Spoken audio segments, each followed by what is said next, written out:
Welcome to your Hilton Head News. On this special edition, we are at the State of the Region at the Marriott. The Hilton Head Bluffton Chamber of Commerce has brought us three wonderful speakers. We'll be showing you all of them. That includes a half-hour keynote address starting right now from our governor, Nikki Haley.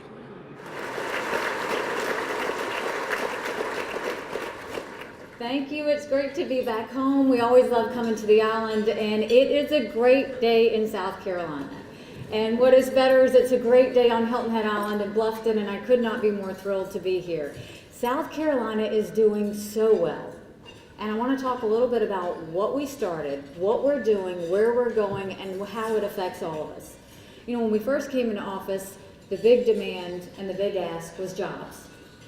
They wanted jobs, they wanted them fast, they wanted them now, and they wanted expansions. Well, what we knew was we could not bring jobs to South Carolina until we took care of the businesses we already had first. So we immediately looked at the business climate in South Carolina. We were the only state in the Southeast that did not cap lawsuits. And so we quickly passed tort reform. We brought South Carolina in line with the rest of the states and moved forward. The second part we knew was time is money. And if you're costing a person or a business time, you're costing them money. And I told every one of my directors that was no longer acceptable in South Carolina. We had a political and bureaucratic DHEC board. And so what we did was we replaced everybody off the DHEC board. We replaced them with all business people. And the chairman of DHEC is the president of a construction company. He understood time was money. And then we continued to go further and said, what else do we need to do? Well, I took a lot of heat for having all state employees answer the phones. It's a great day in South Carolina. But it was the second part that was more important. How may I help you? I wanted every state employee to, one, be proud of where they worked, but two, remember who it was they worked for, the person on the other side of the line, to make sure their job was to answer that question, solve that problem, and resolve whatever we needed for the citizens of South Carolina. As we went forward, we saw that if we were going to truly bring up South Carolina, if we were going to make a difference for all of South Carolina, we had to bring up rural South Carolina. So within the Department of Commerce, project managers get paid a commission. What we said to the project managers is that we will give you a higher commission if you close a project in a rural area than if you close it in an urban area. And what happened, and I'm going to change the numbers that they reported today, we have since announced over 39,500 jobs in 45 out of 46 counties. Every county is seeing jobs in their area. $9.5 billion has been invested into South Carolina.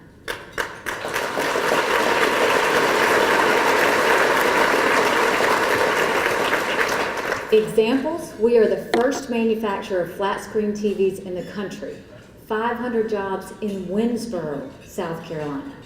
Colgate-Palmolive in the small town of Hodges, South Carolina.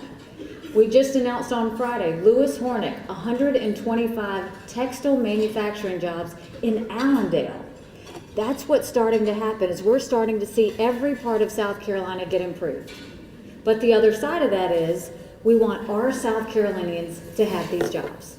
So what we did was I asked ACT, the testing company, to come in and take South Carolina on as a pilot, meaning for free, and they agreed.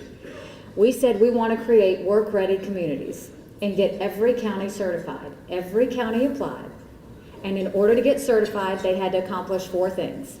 They had to have a certain number of nationally certified workforce. They had to accomplish a certain percentage of soft skills. They had to improve their graduation rates, and they had to do public-private partnerships. The very first county to get certified in South Carolina, get ready, Clarendon County. Now, what does that say? It's not about wealth, it's not about education, it's not about population. It was about the fact that Clarendon County knew they deserved better, and they were determined to prove it. They invested within themselves to prove results. And now all of a sudden, companies are calling commerce and they want to know about Clarendon County. So you're going to start to see all of these counties continue to build themselves up, continue to improve, and jobs continue to come their way. I will continue to also say that I wear heels. It's not a fashion statement. It is because we kick, and we kick the unions all day, every day, and we will continue to kick the unions.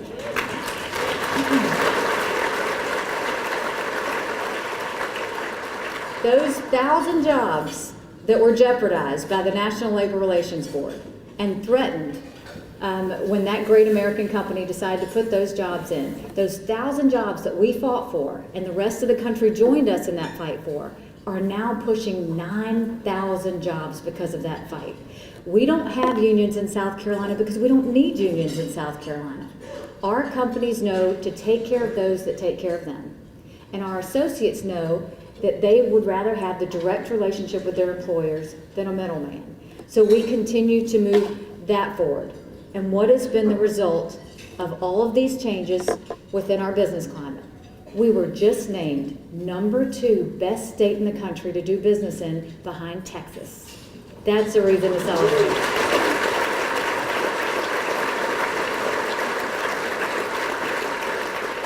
Fastest growing economy in the East Coast. Fastest growing economy in the Southeast. We are now the #1 exporter of tires and automobiles. We build things. We build planes with Boeing. We build cars with BMW. As of next year, we will be the #1 BMW producing plant in the world. We are the #1, absolutely. We are the #1 tire producing state in the country. When we brought on Continental, you add that to Bridgestone and Michelin, that's another reason to clap. We are the #1 tire king in the country. And the list goes on and on of the things that we build in South Carolina. And as everybody continues to look at the country and everybody continues to look at the accolades that we get, it means we've got to push harder. We've got to continue to do more things. What we said was we can continue to bring jobs. But the day we stop thinking about infrastructure, all of that will stop. Roads, air, ports, rail, extremely important as we go forward. We are the only state in the country to have already put the money aside for our ports. $300 million is saved for the Port of Charleston. I want to thank my ports boards that are here today. If you'd stand up again, you deserve a huge round of applause. Whoever is here from the ports, please.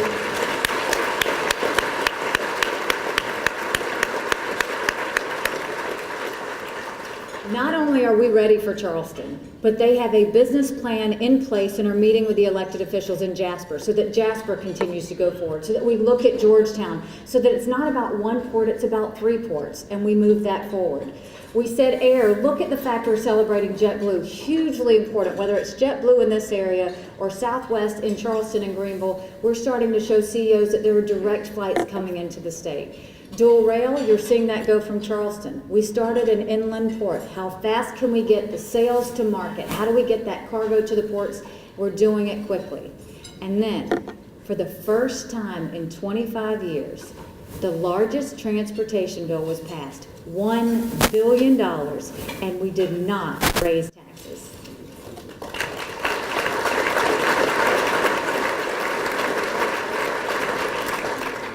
So as we go forward, what we hope to do is to continue increasing jobs. We hope to continue strengthening the workforce. We hope that we continue with the infrastructure as we go forward. But we also hope that we're creative. And what we know is there's certain things that were causing a negativity across South Carolina. And it is my #1 goal that we realize, one, we have an amazing state and that we continue to brag about it. But there were a lot of people complaining about those that were sitting on the couch. I don't want my money paying for those people on the couch. Why aren't those people working? And it went on and on.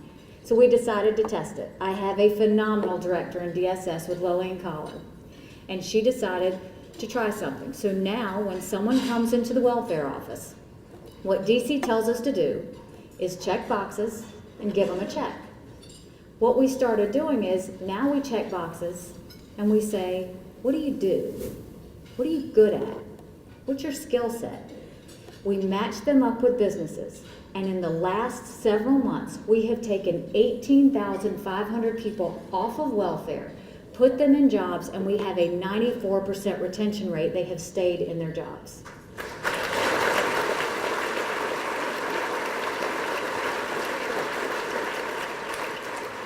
What does that tell us? They don't want to sit on the couch. They want to be independent. They want to make their children proud. They want to be a productive part of society. What that tells me is we never take what DC says to be right.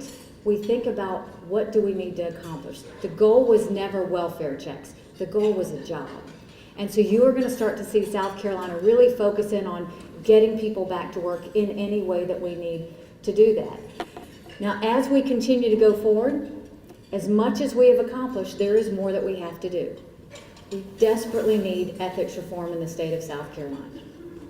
There is, you can clap for that, that's very important. There is something wrong when a legislator does not want to tell you who pays them, when they refuse to say who it is that they work for. Every member of Congress has to do it. Why will our state elected officials not do it? House members should not oversee House ethics. Senate members should not oversee Senate ethics. We should have one committee that oversees everybody. Lawyer legislators should not be allowed to appoint judges and then stand before them and make money because of it. It's wrong and it's got to stop. You're going to see it come before the Senate. Please, please encourage your senators to push that. Anyone that says they question it, they pause in front of it, or they don't believe we have ethics reform is a huge red flag as to who we have in office. Also, the second part of it is education reform. We have done every aspect in South Carolina government that it's now time to address the big bear in the room. I knew that as we had focused on every other part of getting people to work, the one part that we had not talked about was K through 12. And so in the last State of the State, I said, we're not going to go and put a policy position out there for people to hit at.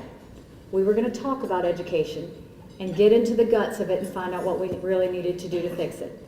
We pulled Republicans and Democrats together, we pulled House and Senate members together, and we all sat down and looked at education. I was born and raised in Bamberg, a small town where we didn't know what we didn't have.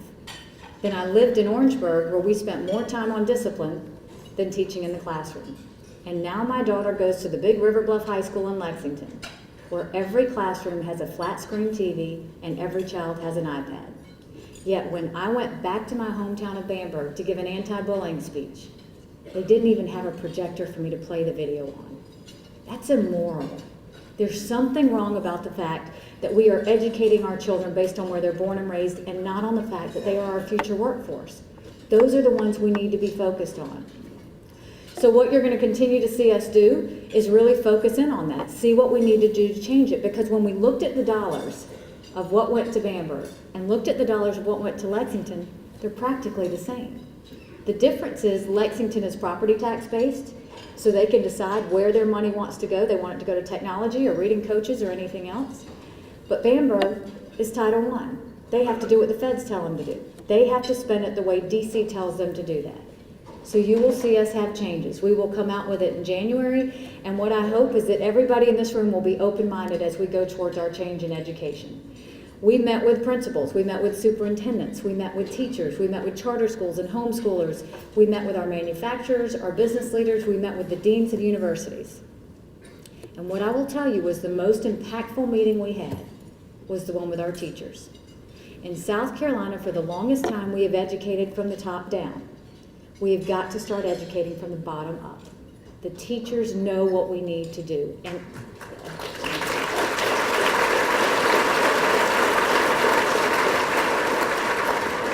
And what was gut-wrenching was to talk to those teachers at a time where I think it was very well-intentioned. School districts were graded based on school districts, graded on schools.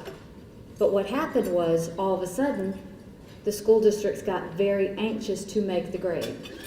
But what happened to those teachers, it was gut-wrenching to hear how painful it is for them to pass Johnny out of the 3rd grade when they know he can't read. They are being forced to pass kids that can't read. They're being forced to pass kids that aren't ready, and it is time that we stop that. If we have to fail children, that's what you do. But you come up with a game plan for that child. You look at the growth of a student, and you don't look at the growth of a school district. And you have to start saying at some point, we have to start paying attention to our children. I went to the International Auto Show in Germany a month ago. We had about 30 meetings. Of every one of the meetings, the very first question all 30 of them asked me was, tell us about your education system. Think about that. They knew our business climate was good. They knew we didn't have the unions. But if they're going to invest money in this country, in our state, they want to know what their workforce is going to look like 10 and 15 years out. It's something we all need to be thinking about. It's something we need to do.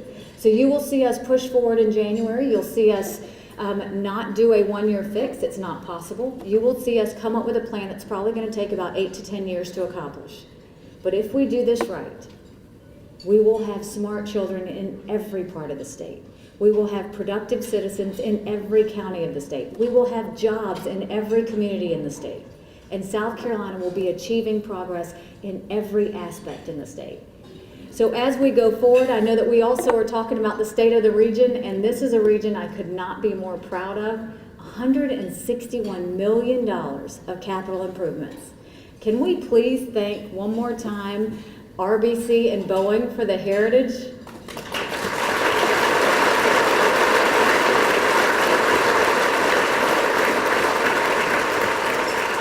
I want to take you back 4 years ago when we thought we were losing the heritage, and we very rightfully may have. And you had everybody scrambling, figuring out how to fix it.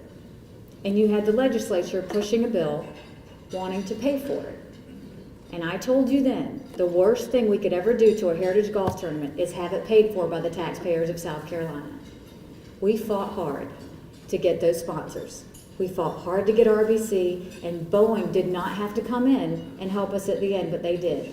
Let's never forget to thank them. Every single day. Don't take those sponsors for granted. It's something that I cherish. It's something I want this community to cherish, because when you see that time of year, it is because of that new energy coming out of that golf tournament and this $161 million in capital improvements that I think this room is full. For the first time, we know the opportunities in this area are just getting started. We are looking at 2.4 million visitors in this next year, creating $1.2 billion of an economic impact. We're looking at our tourism occupancy. I'm an accountant, so with Dwayne Parrish, I'm constantly saying, what are heads in beds? What are people on golf courses? You know, what are we doing? We're looking at 55% occupancy last year. Already in 2013, we're looking at 6.1. Our numbers are good. The energy is good. The excitement is good. What I also want to see in this area is that we balance tourism with a little bit more manufacturing. Doesn't mean it has to be in the middle of the island, but it does mean that we want to get some jobs in this area so that we bring some stability to the area. But I will tell you, you're doing everything right. You're doing absolutely everything right. We want to keep the energy going. We want to keep the positivity going. What I want is second homes. I want to make sure that we continue the tourism as we get that. I want to continue the business, and I want to continue the jobs. And that way I can continue to come home for Thanksgiving. So that's, for those of you that have asked, I just want to finish by saying thank you for asking about Michael. He is still deployed in Afghanistan, and we are praying that he will be home by Christmas. My son just turned 12 and loves basketball. My daughter just turned 15, and she's cheerleading, floating through life, and I'm just trying to get her to float with a textbook. So we'll see if that works or not. But thank you very much. I love coming home. Thank you for everything you're doing in the region. We're going to continue to work hard. We're going to continue to make you proud. Thank you very much. God bless you. We'll be back in a moment with speeches from the mayors of both Bluffton and Hilton Head here on the Hilton Head News. We'll be right back.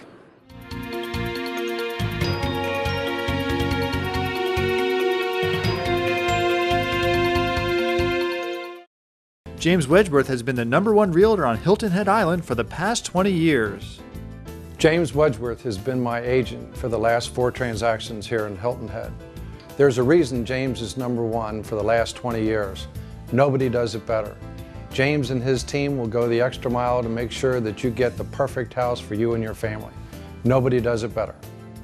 For more information, give James a call or find him on the web at jameswedgeworth.com.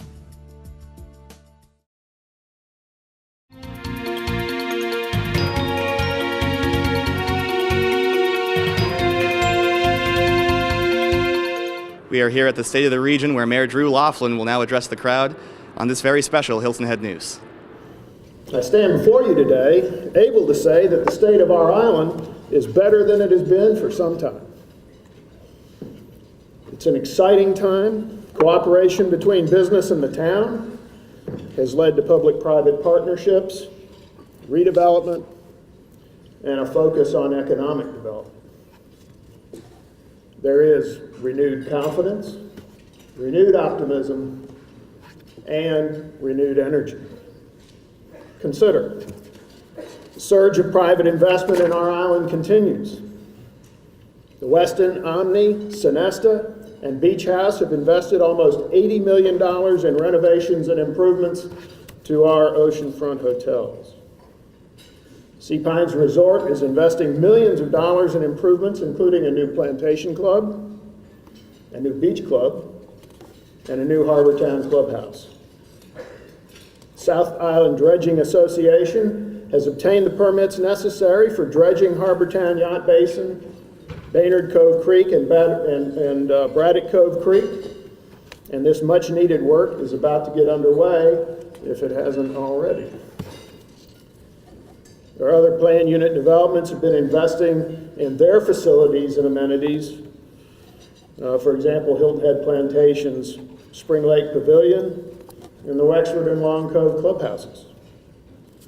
And Pineland Station has announced plans for a major renovation. And of course, Shelter Cove Town Center's $74 million rebirth is underway, and I think we have some photographs, don't we? Yes.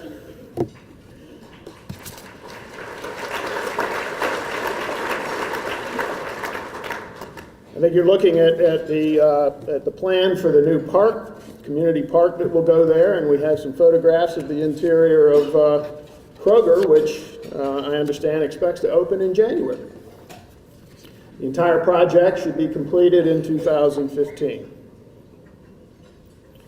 After a whole lot of speculation and some rumors that there would be 15 locations on Hilton Head Island, Whole Foods has confirmed that it is coming.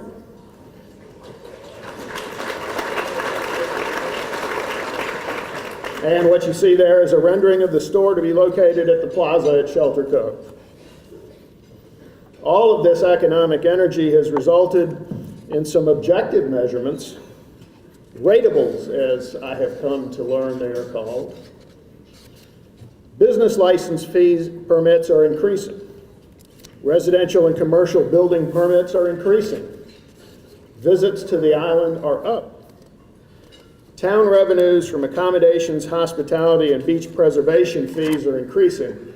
And I will tell you that I asked Steve Riley, our town manager, last week if we had numbers for the season, and he said that we did, but they were still looking at them because they couldn't believe they were so high. So we will have, I hope, some additional accommodations tax monies to hand out this year. We had a terrific RBC Heritage presented by Boeing, led by the Heritage Library and a committed group of citizens spearheaded by Leslie Richardson, Linda Pickett, and Heather Rath. Our entire community came together to celebrate the anniversary of the sighting of Hilton Head Island by Captain William Hilton and the birthday of our town. And that event culminated in a community beach party that I hope won't be our last. I hope you were able to attend this past weekend's Hilton Head Motoring Festival and Concours d'Elegance. It was spectacular. The new venue at Port Royal Plantation will be the springboard to grow this event to an even higher level.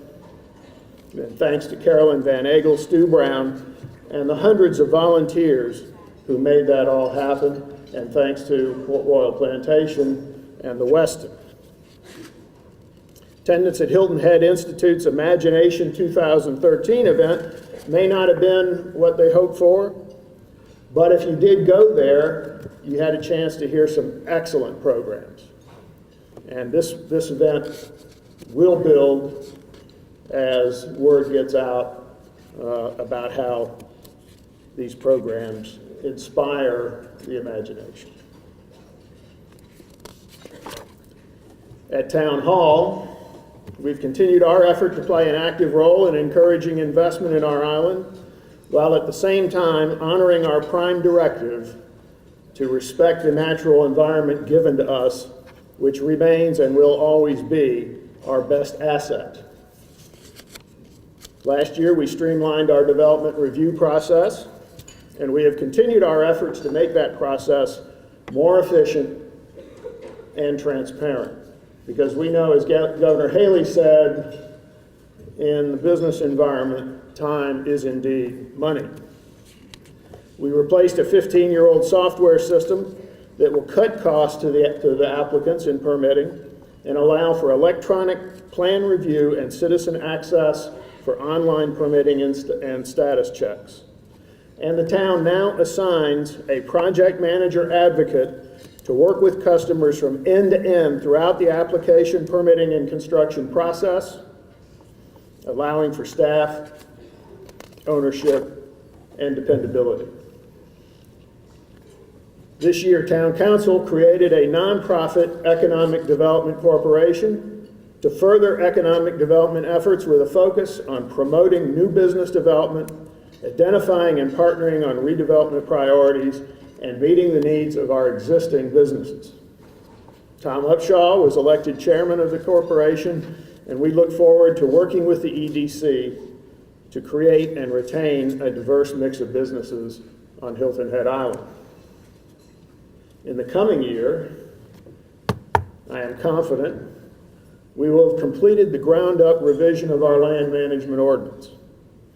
This is intended to make the ordinance simpler, provide for more flexibility and predictability, and to further our goal of encouraging redevelopment and new investment in our community.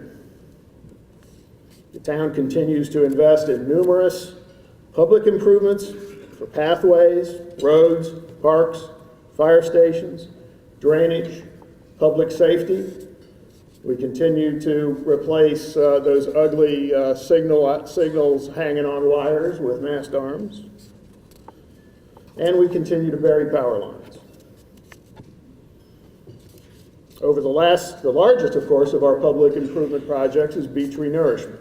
And over the last 7 years, the town has invested over $25 million in renourishing our beach.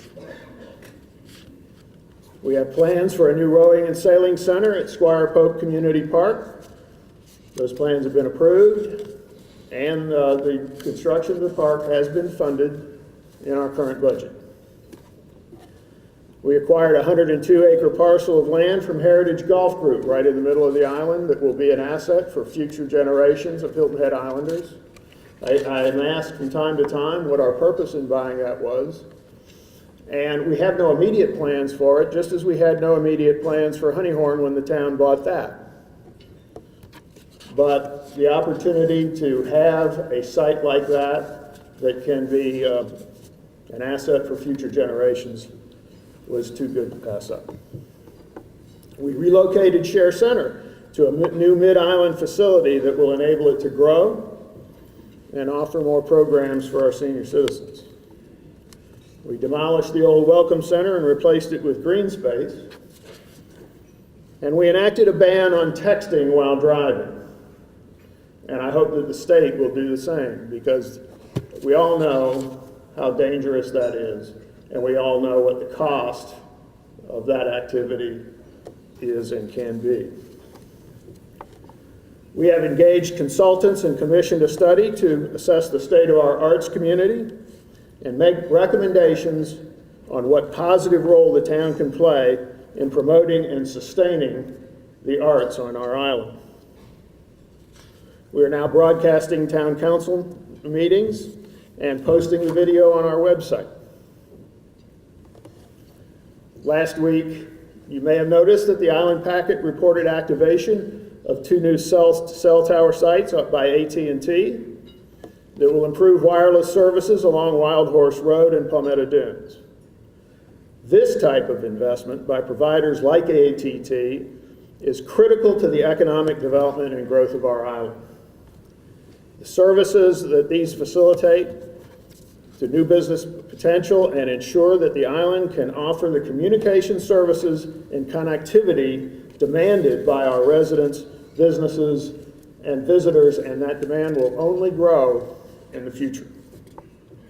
The town recognizes the importance of this issue and has worked with the Telecommunications Task Force, a group of community advocates with telecommunications expertise, to form cooperative relationships with service providers and telecommunications companies over the last couple of years to promote investment in our community. We partnered with AT&T to locate 2 cell towers on town-owned property, which provide space for other carriers, as well as communications for our town's fire and rescue department for emergency management. In addition, the town has taken steps to revise its ordinances to reduce permitting timeframes and increase potential for locating sites while being sensitive to the aesthetic values of the town. AT&T has already installed 6 sites and 4 more are in the works. Verizon has made improvements in the Coligny area and has plans for Hilton Head Plantation and Bagall. These efforts must continue. By embracing communication services as an essential utility and providing an environment conducive to investment by service providers, the island can become a place that offers industry-leading communication services. We've continued to garner some awards. Most notably, we got the Heart Safe Community Award from the International Fire Chiefs Association. And if you're unfortunate enough to have the opportunity to see our cardiac teams and EMT people in action, it is truly impressive. And Parents Magazine named us the #1 beach town in the nation. We continue to have the best bond rating of any municipality in the state of South Carolina. Together, we've achieved a great deal, and we have every reason to be confident in our future. After all, each and every one of these investments that I talked about is a vote of confidence in the future of Hilton Head Island and our region. But this is not the time to lapse again into complacency. There are opportunities before us, and there is much to be done. We must continue to invest in our future. Some of the most important things that we have on our table right now are the project to do something in Coligny, particularly with the town-owned land there that currently contributes nothing to the vibrancy of that area. We'll have a workshop coming up on that. We'll have a workshop coming up on our recreational facilities needs. And we have residents who need recreational facilities that we have been putting off for far too long. We need to expand the rec center, we need to improve it, and we need to construct and develop an aquatics facility. Arts and education enrich lives and provide meaningful experiences. They are essential to future economic growth and to making Hilton Head Island the best possible place to live, work, or visit. Communities thrive when they embrace what is best in arts, culture, and education. That's why I'm so committed to promoting our arts organizations and to establishing a partnership between our town and the University of South Carolina at Beaufort. A new state-of-the-art USCB satellite campus on Hilton Head Island would allow USCB to locate its Osher Lifelong Learning Institute and its School of Hospitality and Event Management here in the heart of our community. This will be a vital investment in broadening our economic, social, and cultural base. We would be bringing the future leaders in hospitality to a place where Charles Fraser created a world-famous modern resort community based on hospitality. I can think of no better legacy for Charlie Fraser's vision in the creation of Hilton Head Island. In the end, our goal is to make our island the best possible place to be. If you saw the town's ad during last year's Heritage, you heard one of my favorite things that I ever heard Charles Fraser say about Hilton Head Island. He said that the human community we have here is the most remarkable and the greatest achievement of our island as a whole. And he was certainly right about that. Every day, our residents volunteer their time, energy, and passion to improving our community, and we cannot thank them enough. We are on the cusp of the next great renaissance here on Hilton Head Island. This is not the time to rest. We must not let the so-called comfort of familiarity take over to the point that we fear all change. Let's keep the momentum going. We are at our best when we are moving forward. Thank you.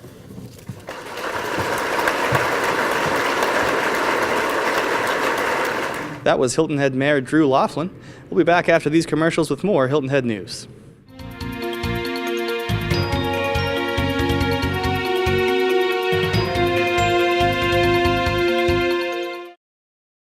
Hilton Head Lakes, with the area's most affordable dues and a world-class community, features thoughtfully designed homes with home sites starting from the 180s. 90% financing on waterfront, nature preserve, and golf home sites starting from the 40s. Visit their model park with 5 fully furnished homes, plus see their spectacular lake club, which is nearing completion. Boating, golf, amenities center, and the best proximity to all low-country destinations.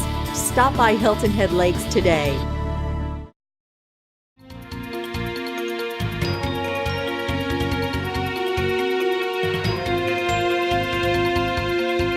Welcome back to the Hilton Head News from the State of the Region at the Marriott.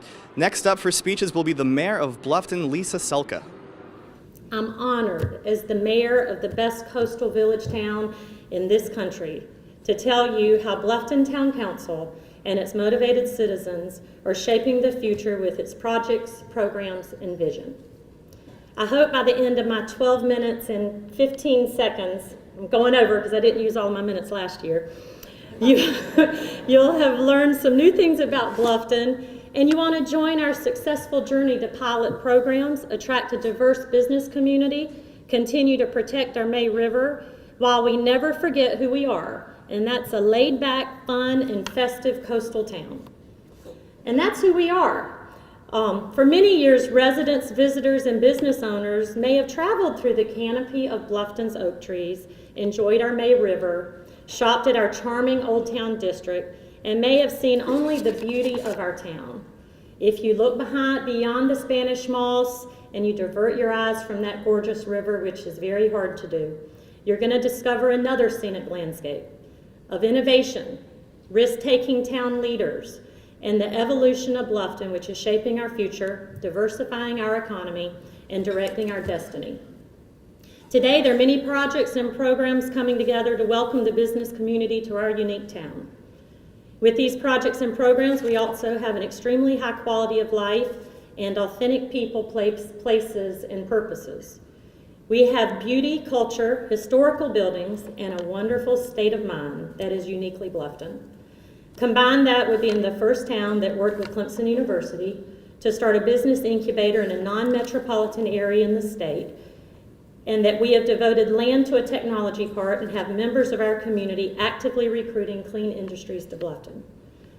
Let me first tell you a few facts about Bluffton that some of you may know, but some may surprise you and maybe will deepen your understanding of what is happening in Bluffton.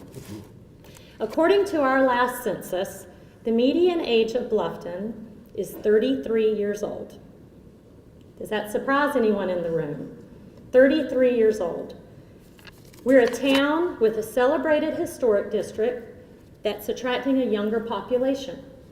We estimate our town in the corporate limits to be roughly 15,000 people strong. We're 54 square miles, but for 150 years we were a 1 square mile town. But we are now the 5th largest town or city in South Carolina in landmass. And it happened a few years ago when Bluffton just exploded in annexation. That started in 1987, but the lion's share took place in 1998, and that was only 15 years ago. We approved 44 annexations because so many landowners and neighborhoods wanted to be part of Bluffton. The largest annexation was Palmetto Bluff. Palmetto Bluff is comparable to the size of this lovely island. and it's one of the most spectacular properties in the world and a 5-star resort, and we're very lucky to have them in our town limits. We offer our residents and guests countless cultural offerings. We have a vibrant arts community. We have a weekly farmers market that's ranked in the top 10 in the nation and the best in the state for its size. We have more than 200 special events a year. Out of 365 days, there's not many days that there isn't something going on in the town of Bluffton. They include our ever-popular Bluffton Village Festival, the Arts and Seafood Festival, and our fun and quirky Bluffton Christmas Parade. Our business community is percolating. CareCore National moved its headquarters to Bluffton in 2004 from New York. It's a $1 billion company, and it's the town's largest employer. They are the nation's largest specialty benefits management company and brings to Bluffton clean industry, high-paying jobs, and a huge shot in the arm in our local economy. We want more CareCores. That fits our niche in our town. We want national call centers. I'm looking at Governor Haley now. We want innovative companies. We want technology-based startups. Healthcare is big in our town. We want people to come back and do work in the healthcare field. We're ready for them. The May River Tech Park at Buckwalter Place, it has land that's dedicated to new businesses. The town of Bluffton recently purchased 12 acres of land in this tech park, so we have another tool to negotiate with prospective companies. On top of that, like the town of Hilton Head, we have established a public development corporation, and they hit the ground running. They are 3 months into forming, and they're off, and they are so focused, and it's private individuals in our town who are on that committee. While our history is deeply layered, our future is forming in front of us. Our residents are young, and we are attracting businesses so they and their children don't have to leave our town or our area to enjoy knowledge-based, high-paying jobs. One of our most proud accomplishments that's guiding us toward this goal is the Don Ryan Center for Innovation. We were the first in the state to establish a public-private business incubator through Clemson University with private partners of CareCore National and the developers at Buckwalter Place. A year later, Hartsville and Rock Hill have joined us, and plans are underway to establish a handful more through the state of South Carolina. Last week, the center held its second graduation, and it was a graduation for the startup companies that are ready to compete in the marketplace. Each company that enters the Don Ryan Center is looking for resources to shore them up and make them ready to compete in their respective industries. Through the resources of Clemson University, we have connected companies with market research, product research, funding sources, and emotional support as they invent, create, and develop new businesses. Currently, the center is full. 8 innovators are in the center right now, each representing creative innovation in their own industries. And a few of them, I just want to go through a few of them for you. Companies such as Greenbug, a natural, eco-friendly, and completely green pest control product. Surface Scientifics, a company marketing the antimicrobial coating that kills any bacteria that transfers to doorknobs, light switch plates, and drawer handles. UAutoFixit, a company that wants you to establish rental bays where you can fix your own vehicle and they'll supply the tools, the bay, and a certified mechanic to guide you. Page One Media, a video production company for website and social media outlets. And one that's pretty exciting to all of us is Cirrus Systems. It's a company that produces structures, sheds, and small houses that require no tools, no power, and no construction skills. While the company's products may build structures in the United States, it has the potential to create sturdy, small homes for third world countries, especially after natural disasters. Innovations such as Cirrus System products has the potential to change an industry right here in Bluffton's backyard. Lastly, however, equally important, we're a town that cares about each other and providing excellent services. While our population still defines us as a small town, Bluffton's professionalism puts us on the level with cities with much larger populations. Bluffton is winning awards in several different departments and projects. Our police department is accredited by the state and the Commission on Accreditation from Law Enforcement Agencies, and you hear it termed CALEA. These accreditations raise the professional standards of police officers and moves Bluffton into the top tier of law enforcement departments in the nation. And we're accompanied by our Beaufort County Sheriff's Department, who has the same accreditation. So that's awesome for our whole county. The Wharf Street redevelopment project has put us on the map in terms of how to develop an affordable housing neighborhood. This project took a blighted area peppered with abandoned properties and redeveloped it into an affordable housing neighborhood donned with coastal cottages. We had many naysayers and many critics, and they were telling us the marriage of affordable housing and a historic district would never work. Today, the project has received 2 state awards, and it was also recognized by the National League of Cities. And what's even better, we have proceeds from this project that will fund other affordable housing projects. Bluffton's finance department, led by Shirley Freeman, has so many awards we're running out of wall space. It seems like we're touting them every council meeting. But they were just recently recognized by the National Municipal Finance Association for our annual report. Environmentally, which is always very important to Bluffton, we were named a Tree City USA. And every day our mission is to protect our crown jewel, the May River. Recently, the town, in partnership with Crescent Resources, who's the developer of Palmetto Bluff, built and completed a stormwater treatment lagoon which will filter stormwater before it enters the May River. Already a success, it's the 3rd of 4 projects that have been outlined in our May River Stormwater Management Plan. Another example of terrific collaboration are with our friends at USCB and Chancellor Upshaw. We established a water quality testing lab at that school, and that's where our director, Kim Jones, when she tests and monitors from several sites in Bluffton, gets the data to determine areas which need attention and areas that are improving. Education is the key to economic development, and I'm proud to let you know that Bluffton Public Schools are on track to producing more motivated, creative, and successful residents. State and national organizations are recognizing Bluffton schools as top educational institutions. All of our schools are winning state recognition and awards in Bluffton, but something has just occurred this last week that I want to brag about. Both Bluffton High and Okatee Elementary are among the 17 public schools semifinalists for the 2014 Palmetto's Finest School Awards. If we get that achievement, we'll be right there with you, Mayor, with Hilton Head. It honors schools that have student achievement, advanced training for its faculty, program goals, and community involvement. State judges will make visits very soon, actually tomorrow. The winner will be announced in March. In addition, the Washington Post has placed Bluffton High School for the 3rd year in a row in the top 3% of all high schools in the nation as one of America's most challenging high schools. The U.S. Department of Education awarded Okatee Elementary School the National Blue Ribbon School Award. This award recognizes a school that demonstrates superior academic achievement or dramatic gains in student achievement. What makes this award even more special and meaningful is more than half of Okatee students have family incomes low enough to make them eligible for free or reduced price lunches.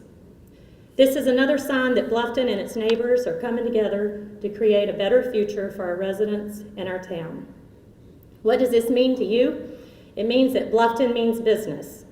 We're setting the standards in the industry and we're rolling out the red carpet for others to join us. So how can you help? Well, you can join our movement. When Bluffton first met with Clemson about establishing the business incubator, I told the group in the room, we would love for you to join us. However, don't wait because the train is leaving the station. Once again, I ask you and your colleagues to join us because the train is now moving down the track. First, if you have a startup business or you have an idea for a business, call the Don Ryan Center and talk to our director. You may not be a fit for the center, but at least start a conversation. If you have a specific skill set in business, volunteer at the Don Ryan Center as a business coach or mentor. Donate to the Don Ryan Center. It's tax deductible, it's a 501c3, and it needs private support to sustain itself into the future. This is a very exciting time to be part of Bluffton. We're being viewed as a pioneer in establishing a business incubator in a town where no one really knew it existed in terms of innovation. We took a risk and developed affordable housing in the historic district and now state leaders are looking to us as an example. We've won national awards with our finance and police departments. Our schools are producing a highly educated workforce, and we are continuously looking at innovative ways to protect and keep our river healthy. Yes, we may be classified as a small town. However, our professionalism, our risk-taking, and our accomplishments are putting Bluffton in categories way above our population class. Innovation, creative thinking, and risk-taking start at the town, and we welcome more. Join us as we take another step into our journey. Lastly, as we are a week away from Veterans Day, I want to thank each and every one of you who have served our country or who are serving our country with Mr. Haley. Your service on a national level makes it possible for us to continue our mission on a local level. We are honored to be residents of the best country on earth and living in one of the best places on earth. We thank you for making that possible, and thank y'all.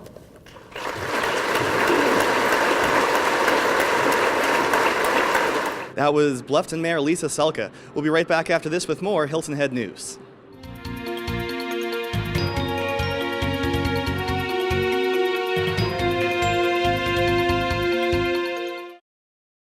Welcome to Brown Golf, where playing here has its rewards. Purchase a 20-round package of golf prior to May 1st, 2013, and receive a full day with yours truly. That's 18 holes of golf, 2-hour mini school, and lunch. To purchase that package, go to browngolfmanagement.com. That's browngolfmanagement.com. Now, let's go humble the golf course.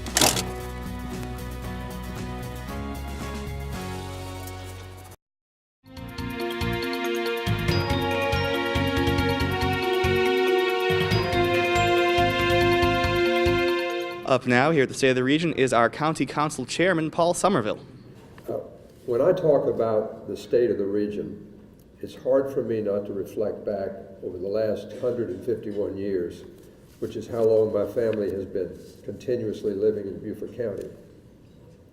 My great-great-grandparents, Reuben and Rebecca Holmes, were staunch abolitionists and arrived in Hilton Head in 1862 on a steamship from Boston, in what was known as part of what was known as the Port Royal Experiment, which was to create an educational program for freed men, women, and children.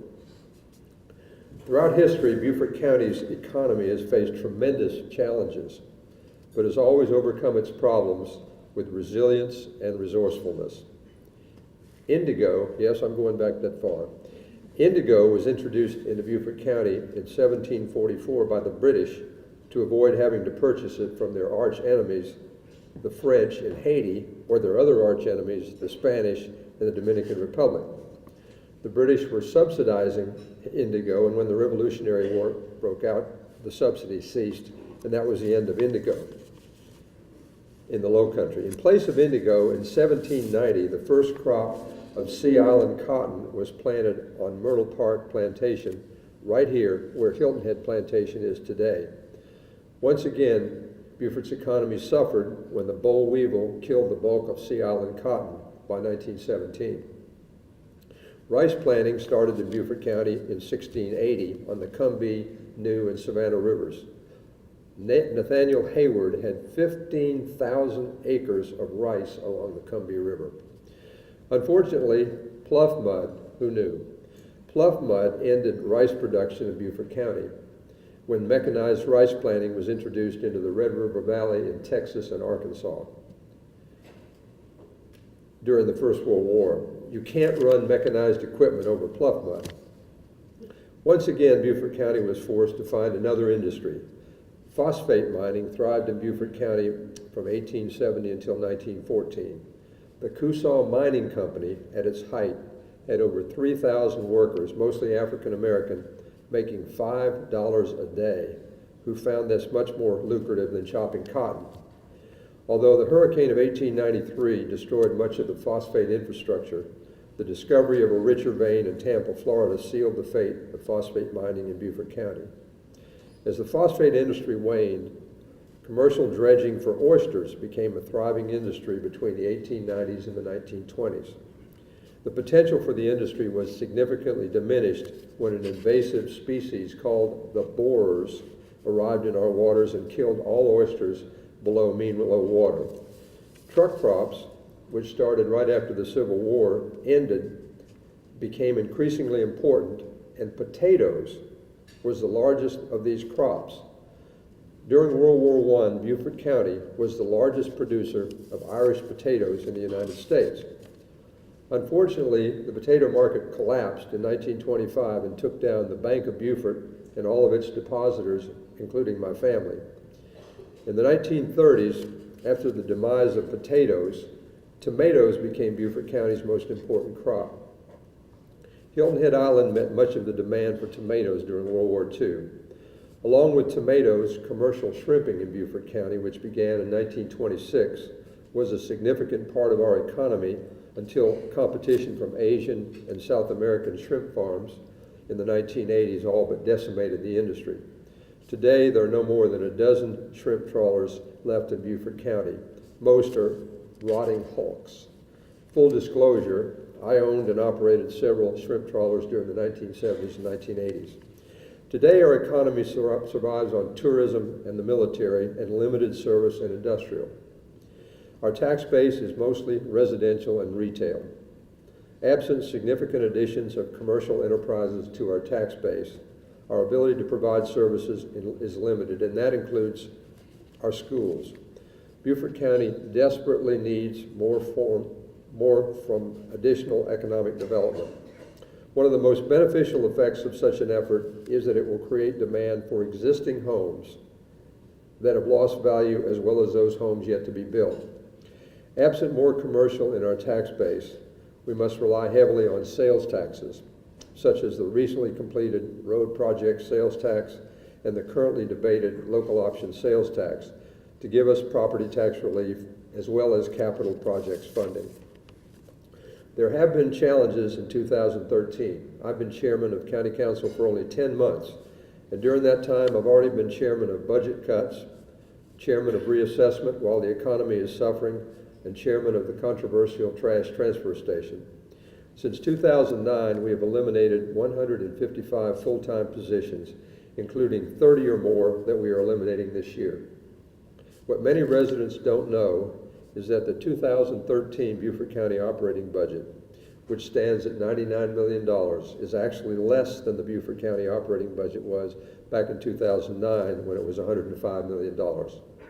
When you take inflation into consideration, the Consumer Price Index has risen over 8% during that period. Our actual reduction in county operating costs between 2009 and 2013 is over 13% in inflation-adjusted dollars. Wouldn't you like our friends in Washington to do that? Reassessment takes place every 5 years. Our homes and properties are now worth less than they were 5 years ago, and our county's bonding capacity has been significantly reduced.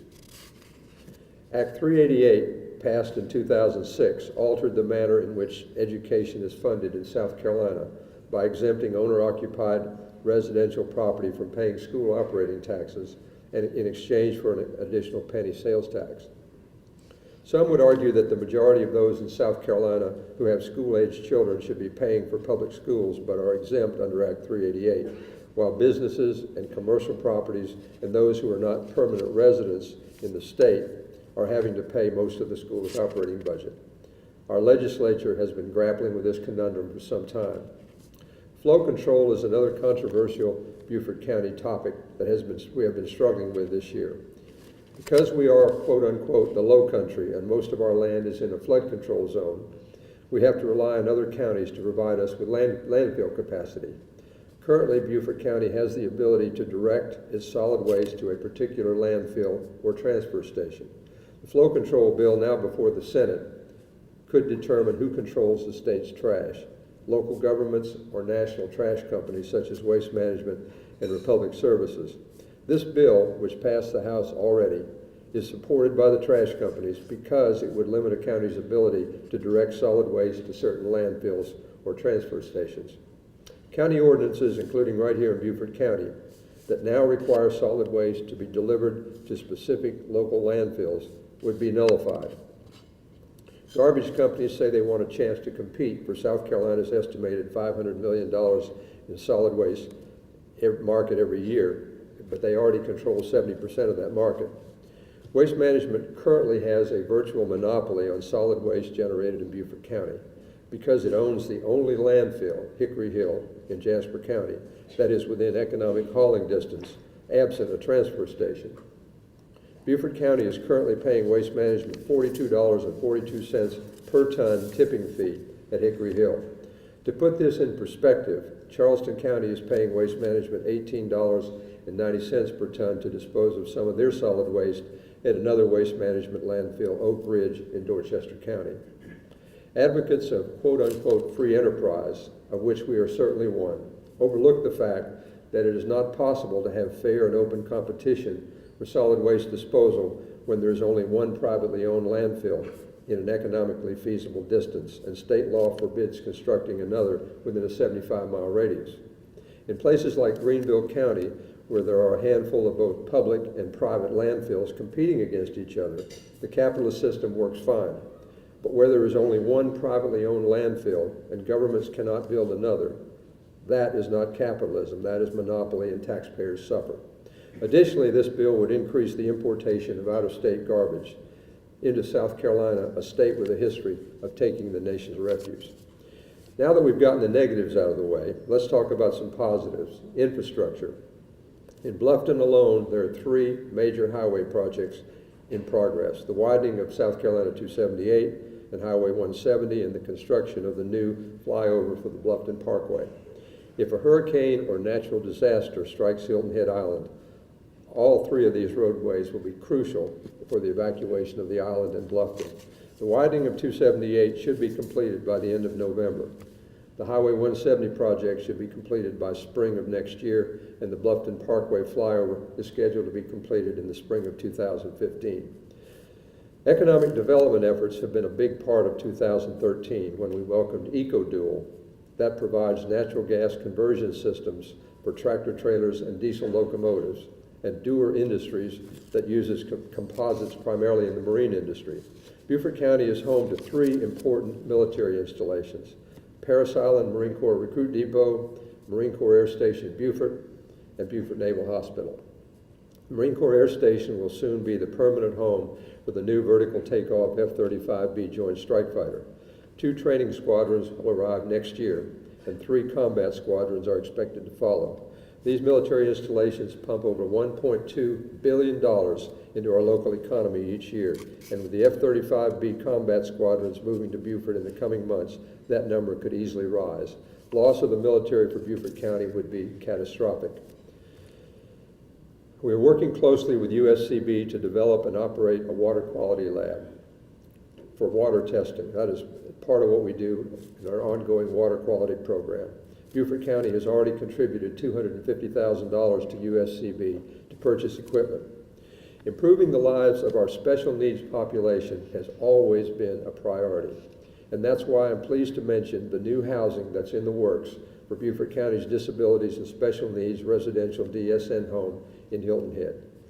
I'd also like to congratulate the consumers and staff that are part of the work program that DSN has helped grow. Our new program is called Great Expectations. It's a team that has 53 DSN consumers who go out and hold jobs in the community, making their own money, but also contributing to the community and making a difference.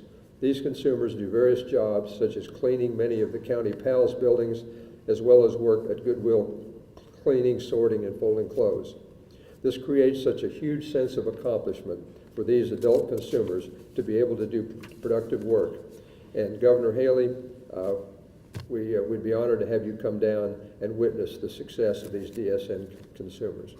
We're proud of the collegial relationships we have with our municipalities and school board. County Council now airs the town of Hilton Head's council meetings along with USCB Sand Sharks baseball games and other events, including PAL sports events. Now a Marine deployed in Afghanistan can watch his or her child play sports because of our internet streaming. Trust is an important part of politics, and trusting each other, the public is more inclined to trust us. We can accomplish so much together and be truly successful in serving our constituents. Thank you. Thank you for watching this very special edition of Your Hilton Head News. We hope you learned something. We'll see you next time for a regular broadcast. I'm Kevin Libby. Thank you for watching.